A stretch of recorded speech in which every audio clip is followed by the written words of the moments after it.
That was a report on the situation when it comes to the Houthis, the Red Sea and the Western forces. But there is an India angle to Yemen. There are many Indians who are living in Yemen, around 1,000 is what we're being told, despite a Gazette notification of 2017 by Government of India asking Indians to leave Yemen, and those who wanted to travel were disallowed from traveling into Yemen. There is a special permission that's required to even travel to Yemen from India. But there are Indians who are living there. I'm being joined by one such Indian national, Samuel Jerome, who's joining me in the studio. He's in India right now. Sam, many thanks for joining us here on World Today. The fact that there are still Indians who are there, you're one of them, your family is there, your friends are there. Why did you decide to stay on despite the conflict in Yemen? And what's the situation on the ground? In 2015, when the civil war broke out, sizable number of people did evacuate, and I was one of the key persons during the helping the government of India for Operation Ragat, and we helped all the Indians, most of the Indians to evacuate. But a sizable number stayed back. The reason for people staying back is either they are long-timers, they had job security, and they had assurances from their employers and the government of Yemen that they will be taken care of. And to be honest, the government of Yemen did keep up their promises, and not even, especially in the north, not even a single instance has happened against Indians who had been there. I mean, no targeted incidents has happened against Indians. And it is, and I'm here now for quite a number of months. I'm here, my wife is still there, and I'll be traveling back to Yemen in another couple of weeks. But then the thing is that, you need to understand the psyche. Being in Yemen, despite the war, you feel like you are at home. So that is the thing that keeps us going. And another thing is that, especially in the medical field that you referred, my wife works for a hospital and she works for a government hospital. And her salaries are being paid. I mean, once in every 3 months they pay their salaries. So still, despite the country being in war, the government pays their salaries, and we stay in their accommodation. And right. throughout the war, we had been provided free electricity, water. So we did not lack anything. So people who are in some unique places like that, they did stay. Yes. But what about the uncertainties? This is the Houthis who were rebels earlier, now in control of Sana'a and western and north of Yemen. How is the situation on the ground? Do you see or think that if the Houthis continue to or are taken on by the forces, then the situation could change on the ground for people living in Yemen and for Indians in Yemen?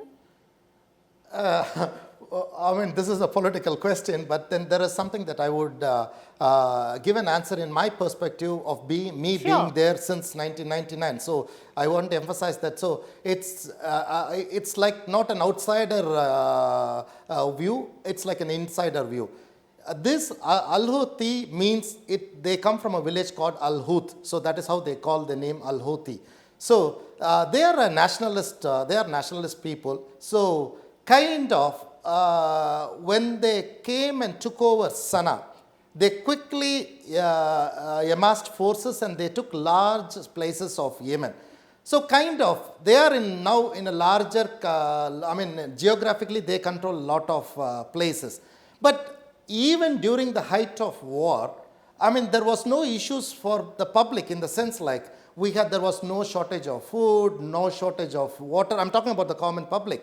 And most of the food items are being imported from Saudi Arabia and many countries so everything is there still. So kind of the worst of the war has been over. As you know that Saudi is in direct talks with the Al-Houthis, and there was a ceasefire, and the ceasefire went along very well for almost 2 years. So technically on the ground, there is no war, except for now, as I understand, as I heard that there are some targeted strikes against this Al-Houthi people and all those things, Al-Houthi, their military thing, and that has nothing to do with the civilian population. Right. So it's all targeted attacks on their military establishments. Right, Sam. Thank you for sharing that perspective on the Al-Houthis itself.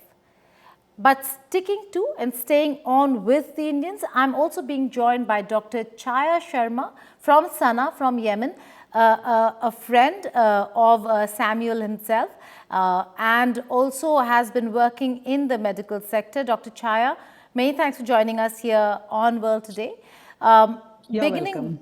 Beginning with the situation, like Sam was just saying, you feel safe, but is in terms of safety that is being provided, do you think there is still uncertainty with regards to security of Indians in Sana'a or in and around Sana'a and Yemen? Frankly speaking, we don't think there is any insecurity at all, as Brother Sam has said. I have been staying here since the war has started. It started around March 2015. Okay, so after a while, my husband, he went to India. My husband is a Yemeni national, and I have 3 children. All of them are actually Indian passport holders. So my husband, he was in India in the starting of the war, and I was here alone because both my boys were studying in India. One of them, both are doctors now. So I was alone here in the mid of the war, in the peak of the war. And really, there was nothing at all. I mean, as Dr. Brother Sam has said, the government assured us the safety. And really, we are very safe here. We did not feel anything. But Dr. Chaya, every time you need to travel, like Sam said, there's special permissions that are required for you to go back to Yemen because you're providing medical services? Yeah, there's a travel ban now to travel to Yemen from the Indian government. So we have to take a NOC from the Ministry of External Affairs, New Delhi. I went to India twice during the war to see my children, and I came back to Yemen with a proper NOC from the government. Right. So traveling also is not that much of an issue actually. And regarding Indians or any other foreigners who are present here, who are staying here, I think no one wants to. I mean, those who left during evacuation, that's it. Some of them, they even came back afterwards. Okay. Yemen is actually a very peaceful country, and the people here are really loving people. Right. So, and too much respect for the foreigners. Actually, you know, they keep us they see us with a very high respect. All right. So, not a single day, not a single minute, not a single second, I felt that there was any threat, or there was anything dangerous for us. So you and your colleagues, really, you and your colleagues working in the hospital don't want to return anytime soon from Yemen, given the current situation, the Israel-Hamas war, where the Houthis have also stepped in and are fighting for Palestine? See, ma'am, we are facing this bombing and all these things, you know, since 2015. And it's all in the boundaries, it's on the mountains. Hardly any civilians get killed, you know, especially in Sana'a. They just attack the military places. Right. So, yeah, so really we go out, like my son got married last month.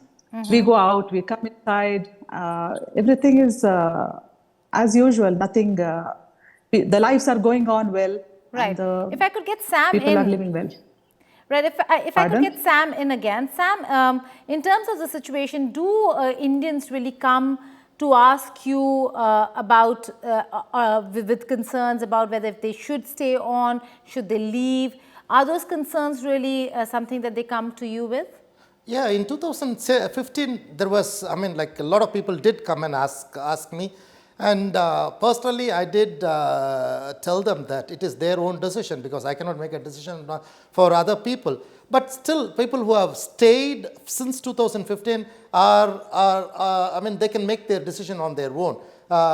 So probably, I mean, now I haven't, I mean, during in this new, I mean, escalations, I haven't heard from a single person who wanted to go back at all. And how do you travel? How do you travel to Yemen? I'll be traveling in another 2 weeks. But there are no flights, so how do you really go? You go via... There's a direct flight from Bombay to Aden, and from Aden then I take a road, which is about 12 hours by road, then we reach Sana'a.